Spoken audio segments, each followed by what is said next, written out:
Good morning. Thank you. Please the court. My name is David Pastor, and I represent the appellant Sam Lieberman in this consolidated appeal. At bottom, this case is about the public's right to know, the right to information under the Massachusetts Public Records Law. And as we've done throughout this case in the trial court and during the briefing, when I'm talking about the Public Records Law, and when I use that term, I'm referring to two statutes, two Massachusetts statutes. Chapter 4, Section 7, Clause 26, defining what a public record is. Basically, records made or received by public officials unless they fall within one of the 18 exemptions to the law. The other statute that I'm talking about when I use that term is Chapter 66, Section 10, which provides for access to public records, how to request them, and how and when the request must be responded to by the records custodian. The Massachusetts... The public record statute, Mr. Pastor, does that provide an exception for documents ordered to be confidential by a court? No, it does not, Your Honor. Well, could that create some sort of separation of powers problem then? I don't believe it does, Your Honor. I think that, and as we've maintained throughout this litigation, I think the answer, and that argument hasn't been made, but I think the answer lies with the legislature. If the legislature sees fit to create an exemption, which it hasn't, but it has created what it has done is created a subspecies of that particular exemption for confidential information. The argument was made by the judge who decided the case, wasn't it? By Judge Connors? I mean, wasn't that one of the reasons that he said you don't have a public records law reason to, basis in which to seek relief here? Well, I don't believe it was in that manner, Your Honor. I think that the judge was construing the law as he found it based on the way the case law, this court has interpreted it. But I don't think that's a question that would be created at all in this case. I think that the legislature has seen fit to enact the public records law as it did, with various exemptions, including one that does address confidential information. It just doesn't address it in the terms of a confidentiality protective order. I mean, if you posit a lawsuit in which, and let's take a lawsuit in which the Fremont isn't out of business, the lawsuit is still going on, documents have been, the Attorney General is on one side and the company with undisputable trade secrets is on the other. There's a confidentiality order in order for discovery to go forward. The Attorney General now has the Coca-Cola formula. You can come into court and bring a public records law action and get that Coca-Cola formula?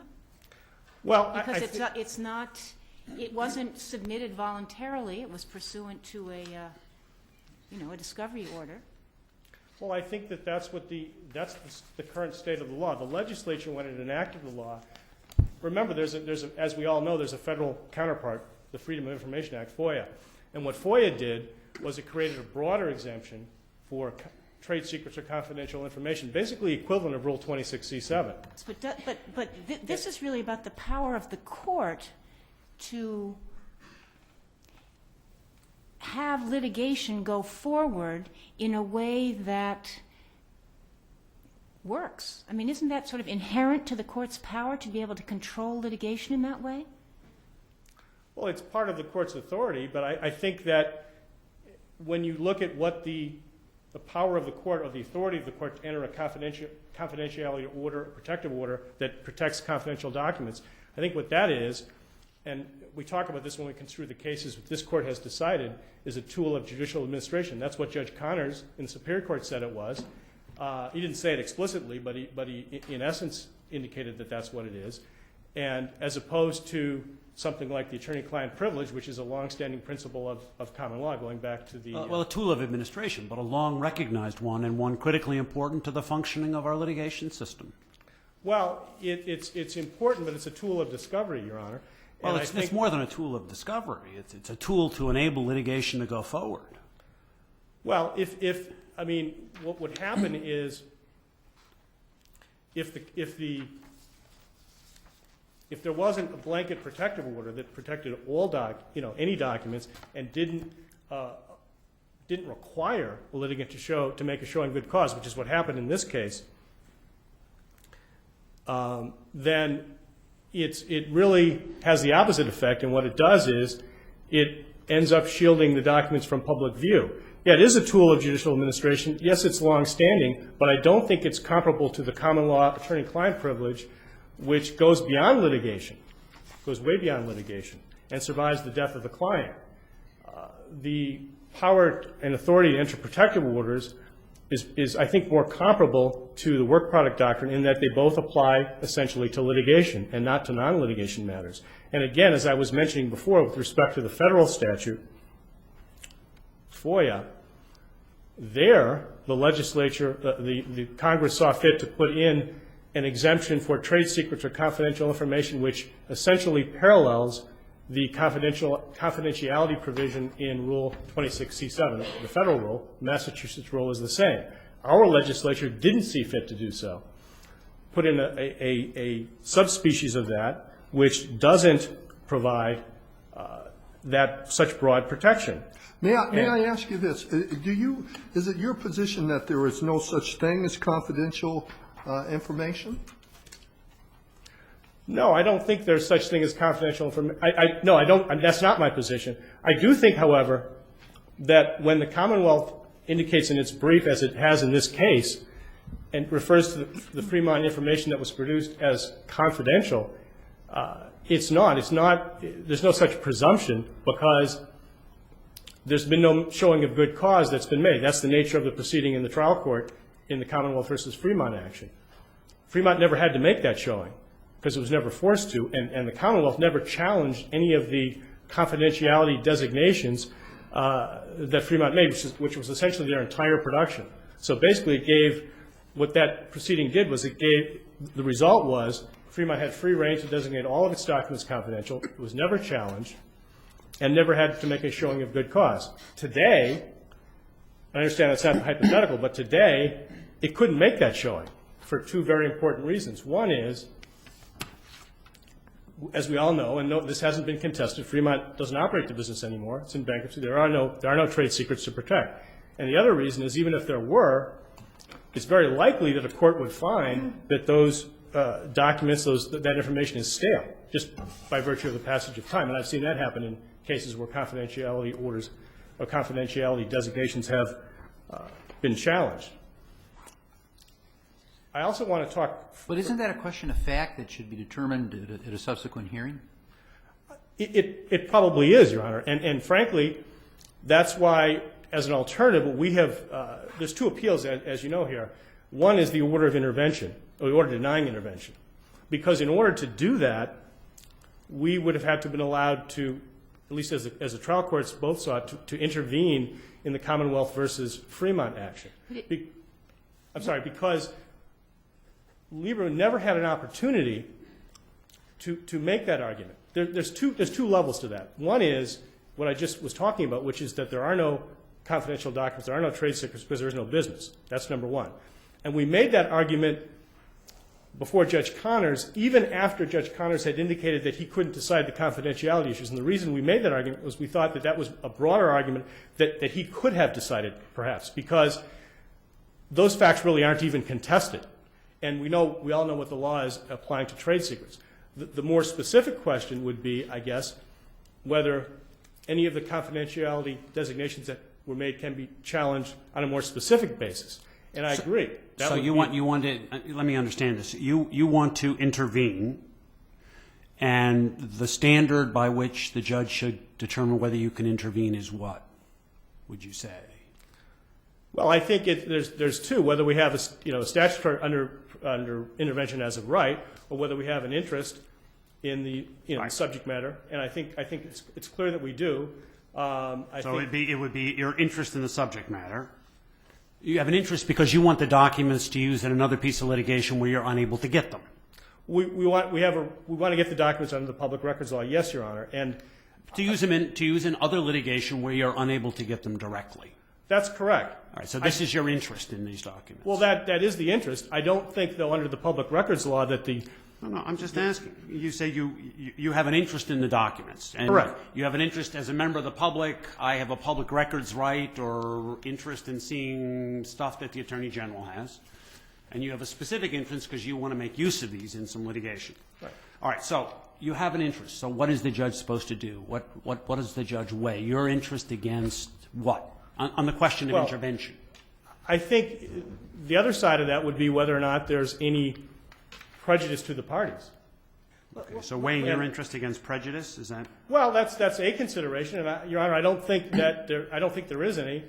One primary reason there isn't is because the case between Commonwealth and Fremont has been settled. Well, but wouldn't you have to show that the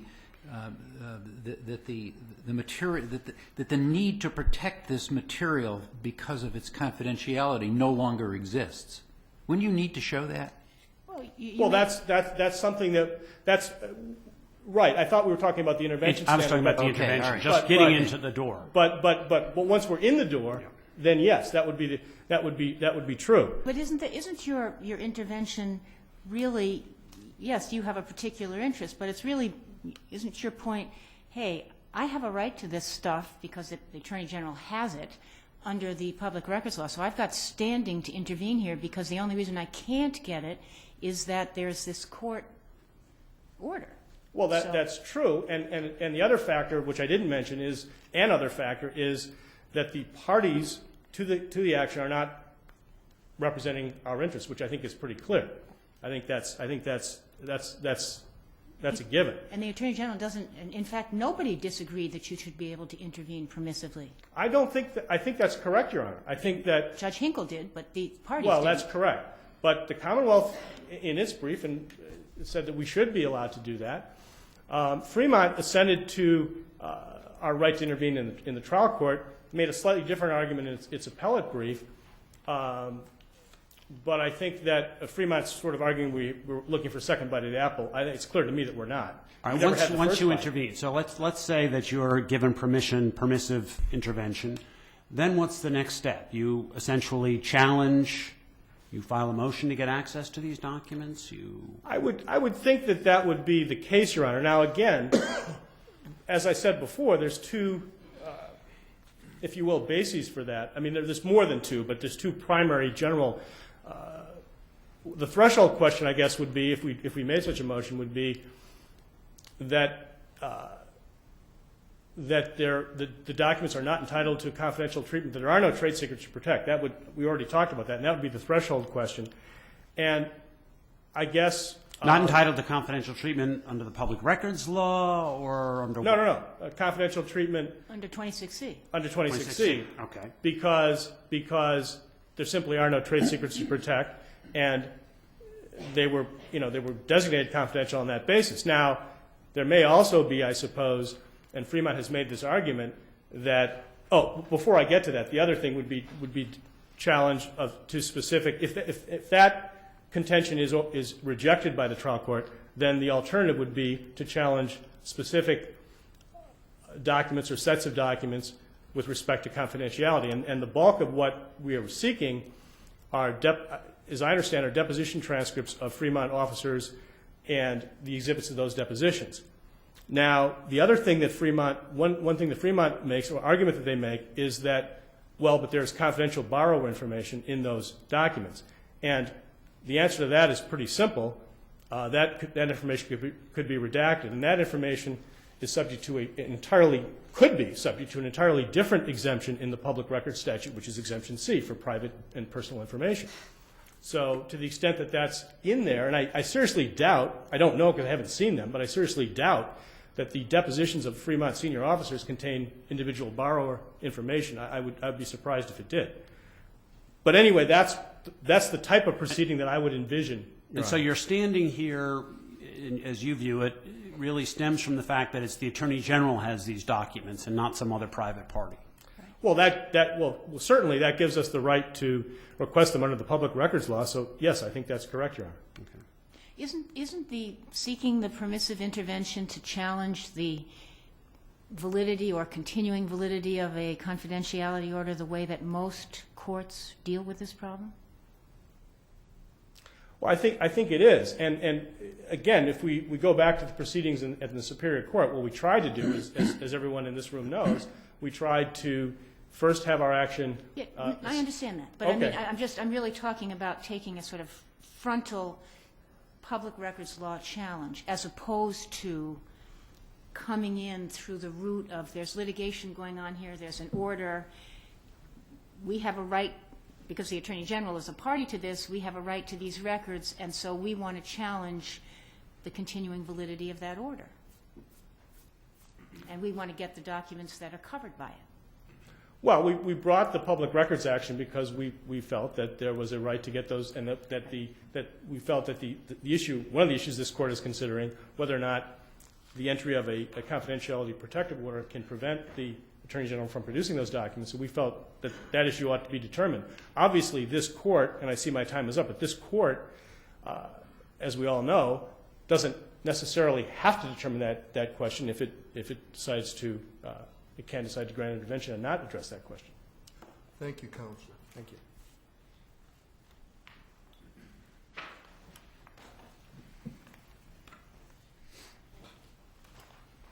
Good morning, Your Honor. Chris Barry Smith for the Commonwealth. The Commonwealth is splitting its time with Fremont this morning. The Commonwealth was not permitted to ignore the Superior Court's protective order. It couldn't unilaterally disregard it in response to a public records request. The position of the Commonwealth is faithful to both the public records law as well as the judiciary's inherent authority to control proceedings before it. And we ask the court to do two things. First, hold that it is appropriate in response to a public records request to take into account a court order entered in litigation when it responds to that request. And secondly, and important, this court should offer guidance to the trial court that the appropriate procedural mechanism to deal with third parties like Mr. Lieberman, who seek documents from a government entity that's involved in litigation and subject to a protective order in litigation, is permissive intervention under Rule 24B. And what's the standard the judge is supposed to apply? What is the judge supposed to weigh in order to make that decision? I think there's two answers to that question. The first concerns the intervention itself. On Right. that, Rule 24B, to be candid, on its face actually doesn't apply. But the vast majority of case law, in fact, all of the courts that have decided it, say that a third party seeking their rights under the public records law should use 24B. Why doesn't it apply on its face? I say that because, and EEOC Children's Center talks about this expressly. The standard under 24B2 concerns whether applicants have a claim or defense in the main action that have a common question of law or fact. Here, it's really just about the documents. Mr. Right. Lieberman's case isn't in common. But the reason that standard for intervention makes sense is that there's no question that a requester has the right to petition for documents in a declaratory judgment action. That happened here. And since that's the case, and since it makes sense for the issuing court to consider issues like this, it makes sense that this standard for permissive intervention is quite generous. But so with respect to Justice Cordy's question, is the standard, you say quite generous, I mean, give me an example of when it would be appropriate. I mean, what I hear you saying is that a court should basically allow this intervention. I think that's a fair. Get may be something else, but you should allow the I think that's intervention. exactly right. The real question is whether the order should be modified or how it should be implemented. But on your question, there still should be consideration of prejudice and delay under Rule 24B. But in this case, those are not particularly compelling. So the real question is what happens upon intervention. In answering Justice Cordy's question, we suggest that the standard should be whether good cause exists at the time of the intervention for the underlying order and how it should be implemented with respect to the documents at issue. There is a minority position from the Second Circuit that says it should be something more than good cause, extraordinary circumstances with a special focus on changed circumstances.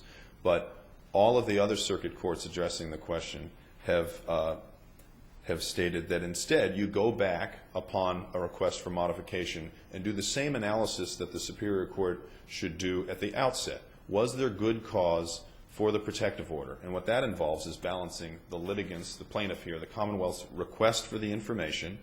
It was important to our litigation. And then the defendant's suggestion that the documents were entitled to some confidential treatment. That balance should occur, but it should also occur upon intervention with taking into account the party's reliance and also whether there's changed circumstances. But in your brief, you say that permissive intervention is the preferred route, that there's no statute that really allows mandatory intervention in this case. But what I'm hearing you saying is that because Mr. Lieberman had a claim, at least a colorable claim under the public records law, he at least has something that we should perhaps call presumptive standing. Is that what you're saying? I think that's the way the federal courts have attacked it. It is a standing issue that the public records law or FOIA gives a requester. You have a elevated right for permissive intervention. And then once an intervention takes place, the court should conduct that same balance that should be conducted in the first instance with respect to a protective order. You weigh the party's right to the information, I should say, in this case, the plaintiff's right to the information, the defendant's claim that it should be treated confidential, and then also take into account, since it's upon intervention, things like reliance, prejudice to the parties. I don't know what you mean by reliance. Obviously, the parties have relied on the protective order in the discovery process. What do you mean by reliance? That's one thing that changes the analysis from what the Superior Court heard here at the very first instance 2 years ago in that litigation, and what he will hear upon intervention if that occurs. And that is Fremont, the person that produced the information, will say, we relied heavily on the protective order. And that does matter. And the reason is, that's what makes the intervention decision about good cause different than the initial decision 2 years ago.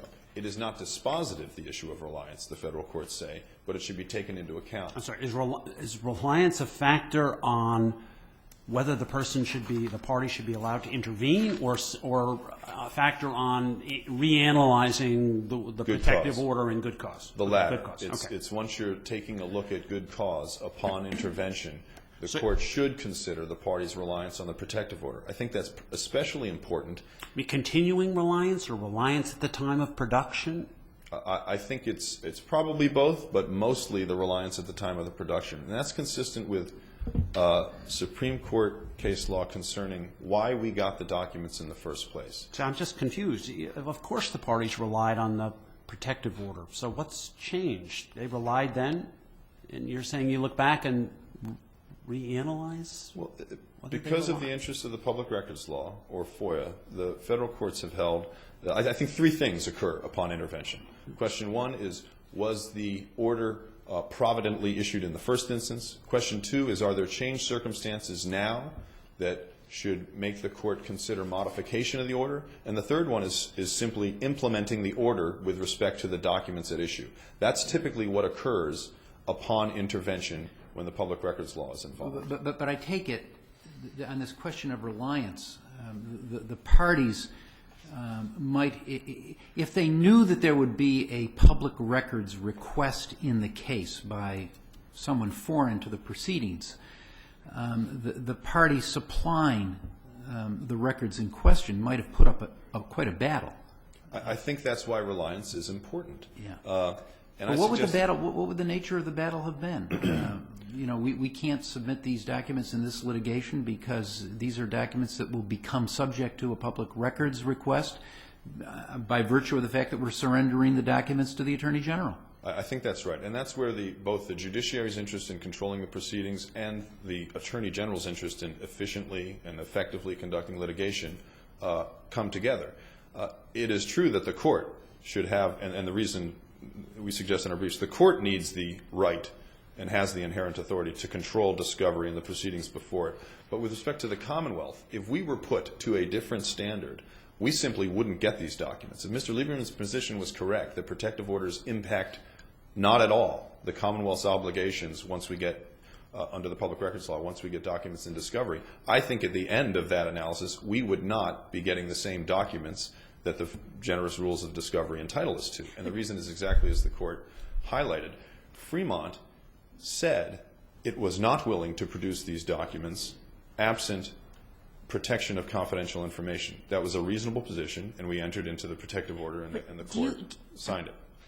Once somebody intervenes, though, given the public records law and its presumption that everything's open, et cetera, et cetera, et cetera,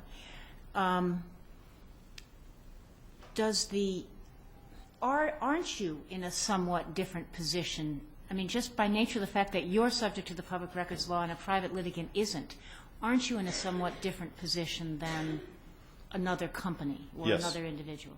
I mean, so that it seems to me once somebody's intervened and is relying on the public records law substantively for the right to these records, that the policies behind the public records law have to be taken into account by the judge in weighing what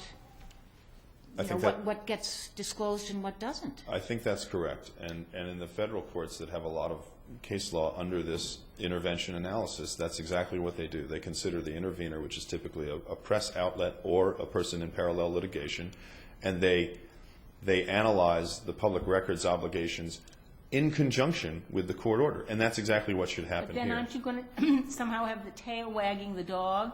The decision on intervention might be influenced by whether documents in the court's possession, documents that have been marked confidential, whether the court wants them to be released to a third party. I think the decision on intervention should be a standard that, generally speaking, favors intervention so that those important public records issues can be taken up by the court in the context of the protective order. And then the court will have to analyze what you just suggested. Are these documents still entitled to confidential treatment? Has anything changed? Or was there something improvident about the issuance in the first instance? Here the answer is no, the order was a good idea and remains in effect, but the court did not specifically consider the public records request, and that's why intervention is typically granted in these circumstances.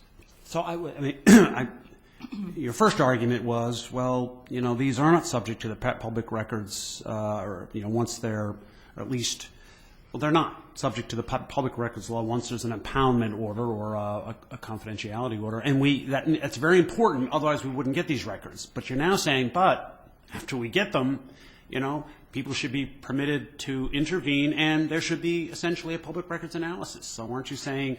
This is kind of an interesting argument. It singles you out as someone that really is very different than any other litigant and maybe shouldn't get the records to begin with, or maybe there should be fights to begin with because on the other end you're saying, yeah, they should be able to intervene and just get them as public records as long as they can establish that they're consistent with public records.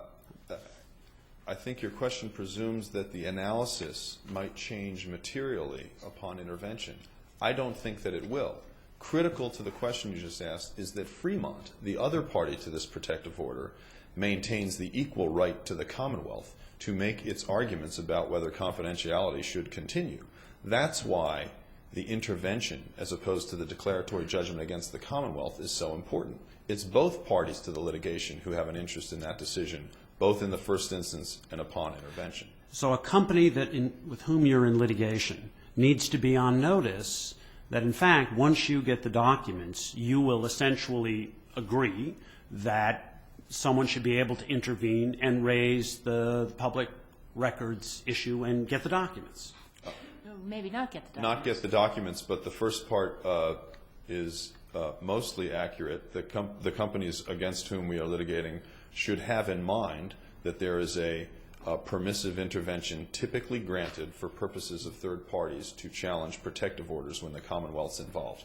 As to what happens upon intervention, if the Commonwealth believes now, as we did back during the litigation, that there was a just reason for the protective order, that may well remain our position in the case. Because of the statute, though, we have to take into account a third party's request and whether things have changed. I'm going to have to ask you Could to I leave just it. ask one question? Of course you Sorry. can. Surely. The question I have for you is this. Do you think, I understand the public records law talks about made or received, and there's a tension applying it to this situation because you're getting documents that have nothing to do with your role, your boss's role as Attorney General, except to litigate. But she's not making policy the way the Department of Environmental Protection might under some other documents. But So that's true of a lot of documents coming from Fremont.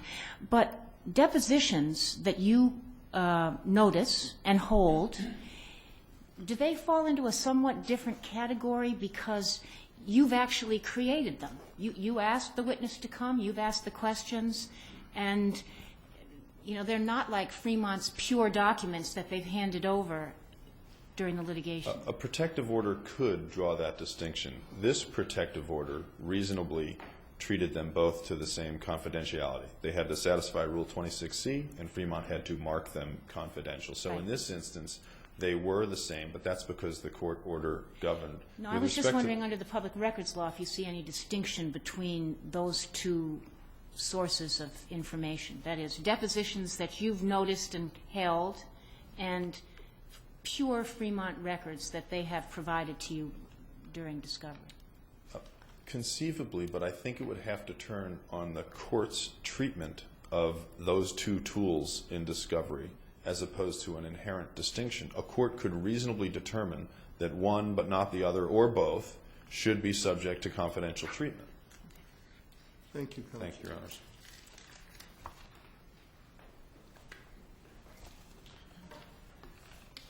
May it please the Court, James Carroll on behalf of the Fremont entities, and I'd like to begin, if I might, with the question Justice Botsford posed to Mr. Barry Smith. These documents are historical records going back years of a private party. The answers to the deposition questions are questions about the business practices that took place during that period of time. They have very little to do with the articulated basis of the whole purpose of the Public Records Act of providing the public's interest in making sure that its public servants are carrying out their duties in an efficient manner. And indeed, the protective order in this case provides that the documents are provided to the Commonwealth for use only in the litigation, and then, upon request at the conclusion of the litigation, they have to give them back.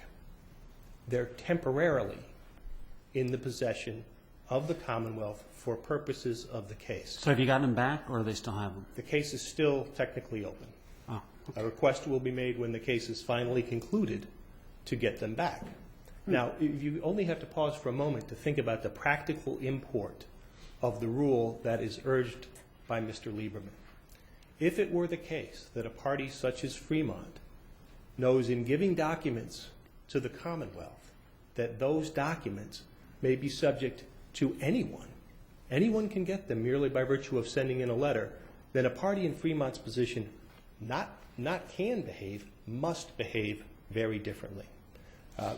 The request that was made, the public records request, it's in the record here, asked for every document that was produced in the case. It's been refined because they backed off that a bit and said, well, just give us some deposition testimonies. But that was the request, and that could be the request that comes in tomorrow by someone else. And under the rule of law urged by Lieberman, that would require somebody, whether at the Commonwealth or Fremont, to go through the equivalent of 5.5 million pages of documents, most of which were confidential loan files that have highly sensitive personal financial information in them, Social Security numbers, earnings information, and the like. That information was produced to the Commonwealth without doing those kind of redactions. Why?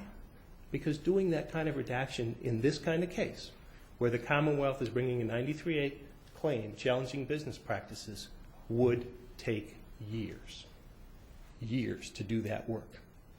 Now, what Mr. Lieberman says, no problem, just redact it.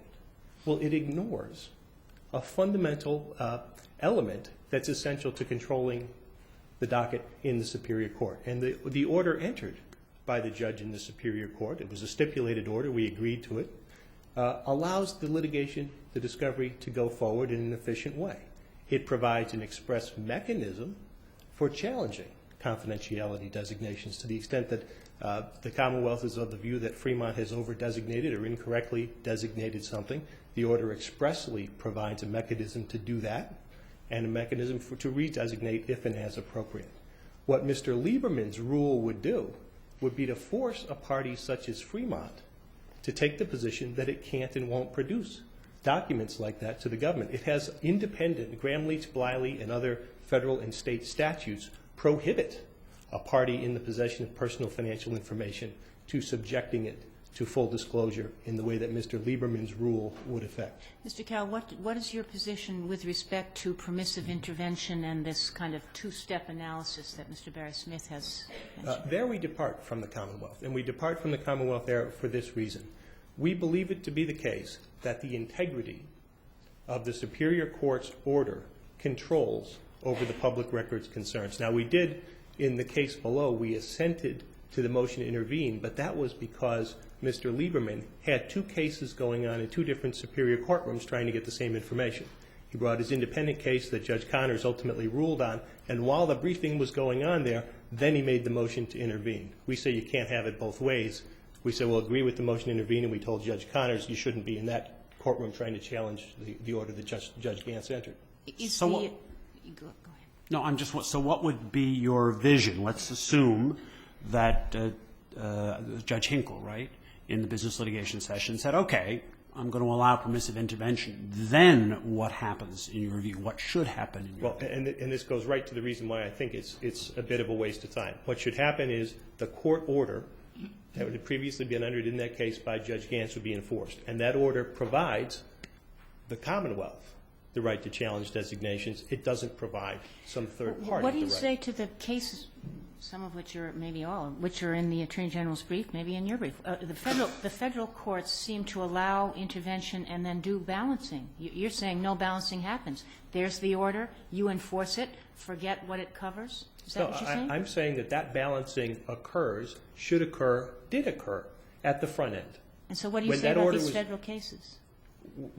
In terms of how the federal courts do it under FOIA, what I'd respectfully suggest is that under FOIA, unless there's some specific ability to intervene and create a basis for which documents ought to be de-designated, that the intervention shouldn't happen in the federal case either. Here, what Mr. Lieberman wants to do is nothing other than come in and challenge a court order after the fact that a party like Fremont has justifiably relied on in producing an enormous amount of information.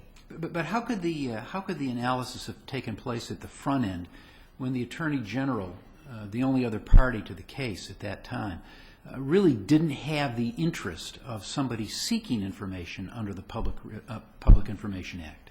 It really wasn't that analysis didn't really take place then, did it? Did a judge consider that somebody might make a request under the Public Information Act? No. There was no arguments or consideration. This was a stipulation negotiated and agreed to between the parties and submitted to the court for approval. So why isn't Mr. Lieberman at least entitled to take a peek at that and make the argument that was improvidently granted? If there's to be a procedural route, to be sure, that has to be the route that would be taken. The position we would take there, and I hope and trust that the Commonwealth would take, having received these documents, would be that the order controls, and you can't, after the fact, after 5.5 million documents have been submitted, say, well, we're going to create a rule here that the public records can come and trump that order and effectively invalidate it for parties who previously relied on it. Yeah. Is it essential to your argument that, or to your position that the protective order requires the Attorney General to surrender the documents at the end of the case? No, I don't believe it is essential. I mention that because I think it shows that these documents in the possession of the Attorney General temporarily are of a very different character than what one thinks of as documents often in the possession of an agency. They're not agency documents. They're the historical records of a private party. They're not in the same way as an EPA policy-making documents, for instance. That's not true of the depositions, though, is it? Well, it isn't. It's not true in the depositions in that they're not historical. They were created as part of the litigation. But that's true as to the piece of paper. The information contained on that piece of paper, the answers to the questions, talk about the historical business practices of the party. So I would grant the fact that there is a bit of a difference. They're not archival records, certainly. But the information provided, those depositions, the answers to the questions was provided similarly in reliance on that protective order. But can I ask you this? You say that the records under the terms of the protective order go back, but the depositions, do they go back as well?